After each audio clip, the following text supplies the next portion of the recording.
Ah, how time flies. It is already that time. It's time for another Maker's Challenge, where once a year, a whole bunch of us creators here on YouTube that do rock-related stuff, we come together and we all put together a project that challenges us. One thing that comes to mind a lot, especially as of late for me, is how much stuff is required to do lapidary. You know, saws, buffers, arbors, belt sanders, you name it. I kind of have it at this point, and I fully understand that most people don't. So my challenge for this Maker's Challenge is to do a lapidary project with no lapidary tools whatsoever. Instead, we're going to be using more common tools.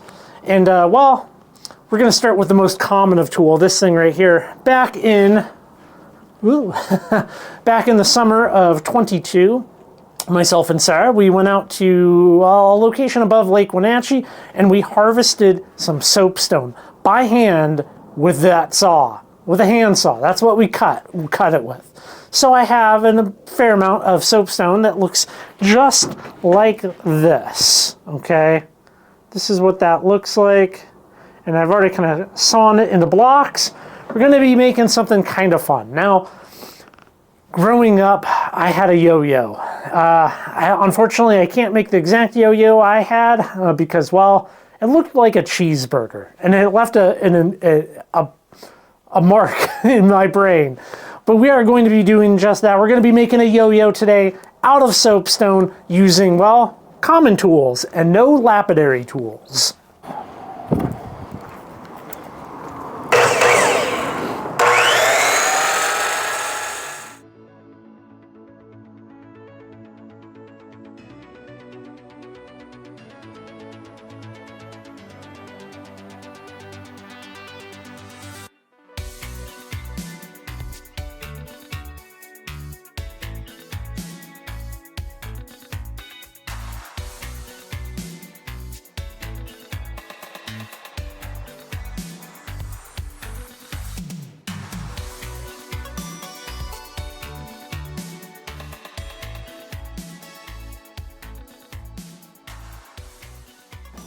If only it was always that easy to cut slabs off of something.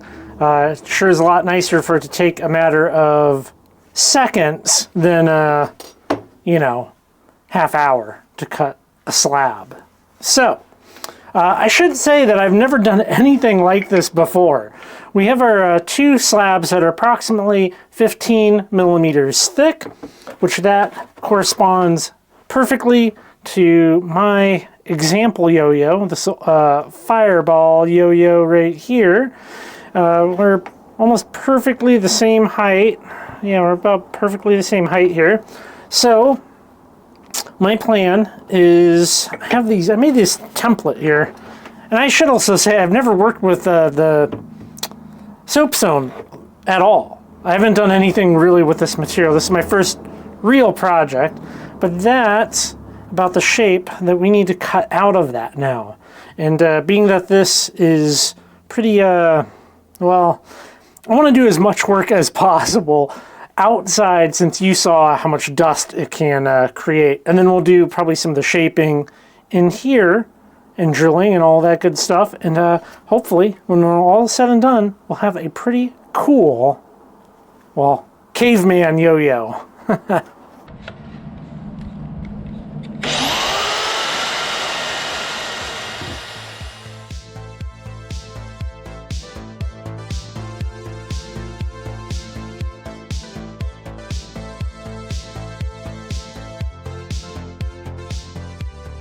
This is where I stand with it. You can see I left plenty of room around it to work right up to that line.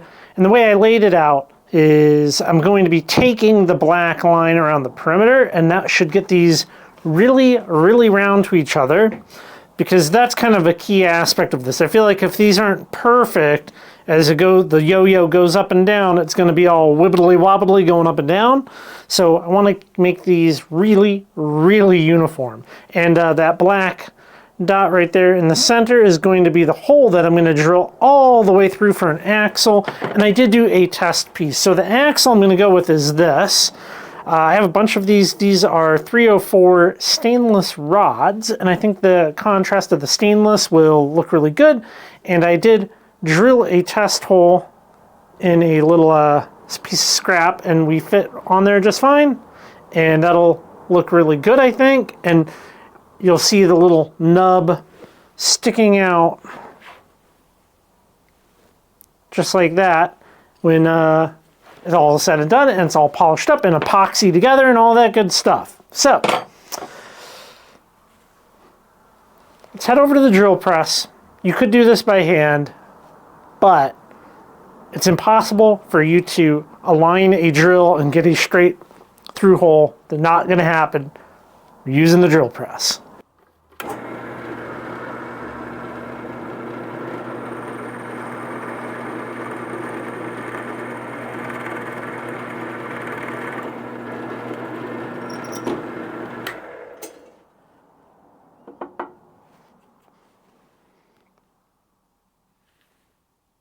So to stick with the theme of the project, I think the next step here is to make these really round, and then we'll probably flatten both sides because you can kind of see we've got some marks there, and it'll help in making sure that these stay balanced.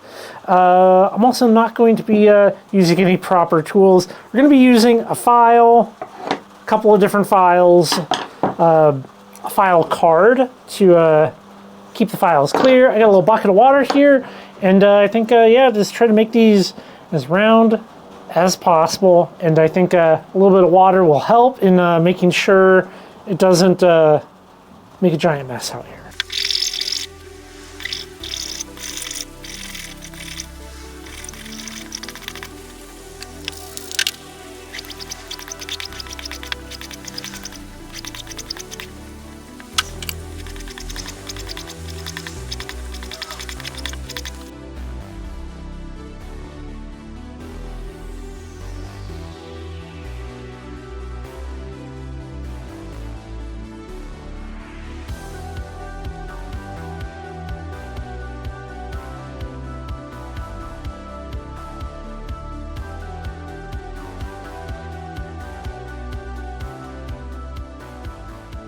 So I'm making progress, but it's extremely time consuming, but it's coming along.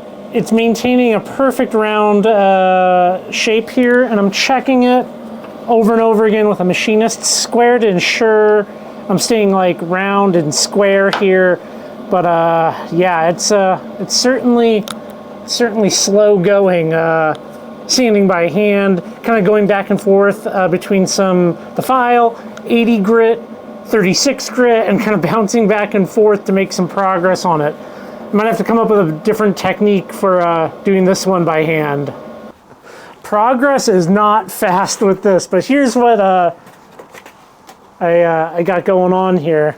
There's one side, and there's the other side, and there's still a little bit of black line there that you can kind of see. So I have a little bit of working room to get it down to the final roundness to match the real yo-yo. I did flatten the backs of these, and it just takes a lot of time, you know. Like I want to do this the proper way, the no lapidary tools way, but man, talk about being hard on the hands and elbows. So you can see that we still got some room to make these round to each other. So I'm probably going to cut a little piece of axle here and work them kind of like this, you know, where I can get them uniform to each other. I think that's my idea for making the two halves perfectly identical. And then if we grab a scale, I think we can see where we're at for making them the same. So 4.49 and 4.3. So this is good to know. This will help me keep on track. But I think I'm calling it for today. I feel like my hands want to give out on me. So in the meantime, I'm going to try to devise how I'm going to dome this, because that's one part that has worried me. If we look at this, you know, we have this big dome here, and then it kind of curves in, and I will do my best to mimic this and go from there. You know, I don't have a belt sander, like a woodworking belt sander, but that would probably be one of the better ways to go about this, because then you have a nice flat thing to work with. But generally they're very fast and they remove a lot of material. I can take material off, but I can't put it back on. So that's something to think about. It's a new day. I also have this tool, which is something that I didn't have previously. And this is a 4-in-1 coarse file and rasp. And the rasp makes short work of this. These are really round now, and I'm establishing the inside like bevel. So yeah, we're working on the inside of the yo-yo. These are the two insides, so we just got to round that over and then create a nice shallow dome. And the rasp does good and this file does good. I don't think water and sandpaper is the right thing. I think this is the right thing to be using for this. I also cut my little piece of axle that we can use. And I hope to get these fully shaped up today. So spray bottle and just, you know, have at it, I guess.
Well, that was a learning experience, and this 4-in-1 performed excellent. This is the tool.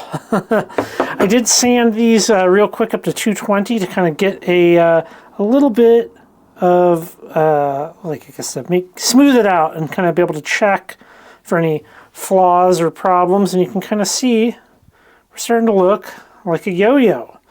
And we got our flat side and our dome side. Let's see how I've done with maintaining a balance, because that's an important part here, right? Like, you know, it does have to function as a yo-yo. 112.7 grams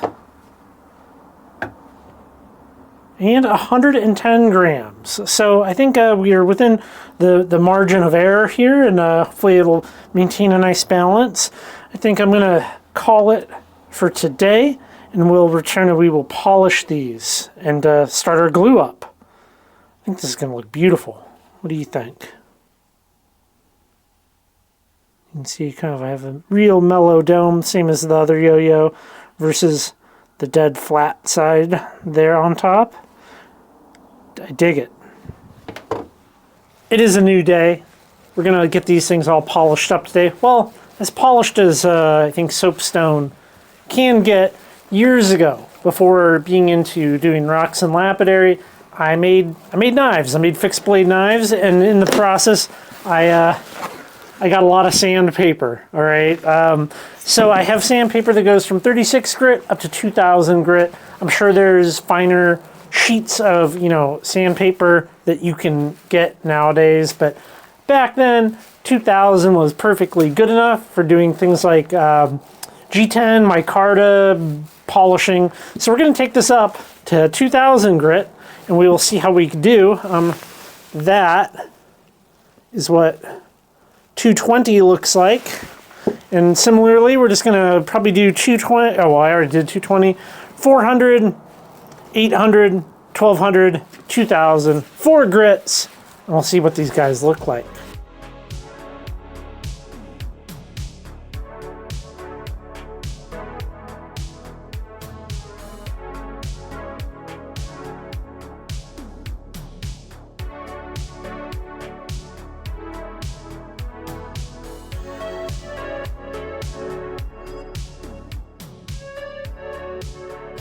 So this is 2000 grit, and now is probably going to be the most fun portion of this.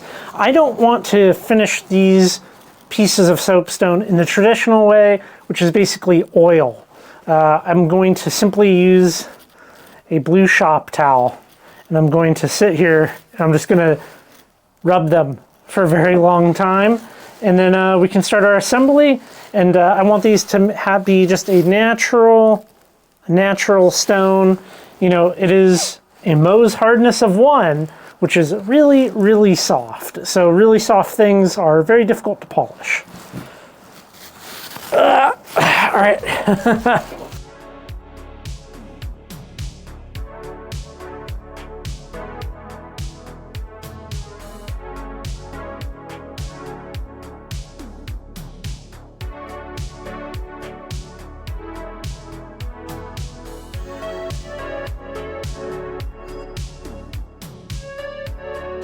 I'm going to clean my pin here with a little bit of acetone. Set my little axle pin all nice and clean. This is how this came out. Here's the piece. This is what it looks like hand buffed. I'm very pleased with how this came out.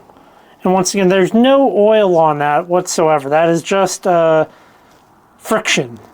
So very pleased with that. I'm not a fan of coated rocks, so this is how I want to do this. I got painter's tape on one, all covered up. The axle is going to get a little bit of epoxy, and we'll slip that guy in there just like that, and it will cure up for 24 hours. Now, the epoxy that I like to use is this stuff. I've used this on a bunch of different rock projects. This is Bob Smith Industries 30-minute slow cure epoxy, and for something like this it's only going to need the tiniest amount, which that is great. And it's good to have some typically if you're not taping off, to have the ability to clean this stuff up with like Q-tips and acetone. We're going to be using a tiny amount though. We will stir this up for like a, you know, until it's all one color. And we're gonna take our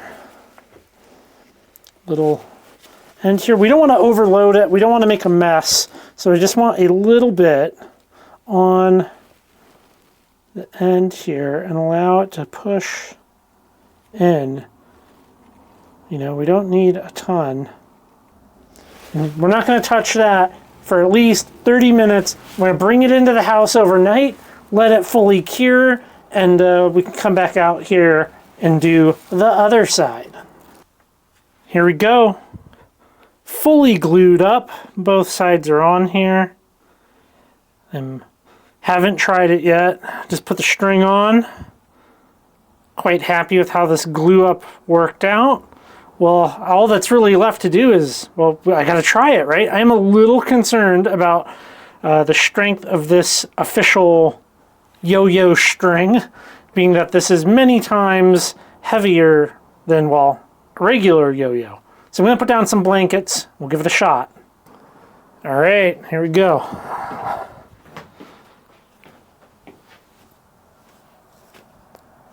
Yo-yo. That string's got to be real tight on there. Oh.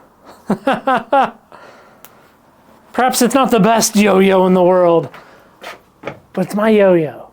I made it. Well, I'm not going to be winning any yo-yo competitions with this thing. It does function, kind of. And overall, I'm pretty happy with how the project came out. You know, I collected material by hand, didn't use any lapidary tools. It certainly would have been far easier if I had used the whole shop. And yeah, I learned some stuff about working with soapstone. And that's the whole idea of the Maker's Challenge, is to challenge ourselves to do something.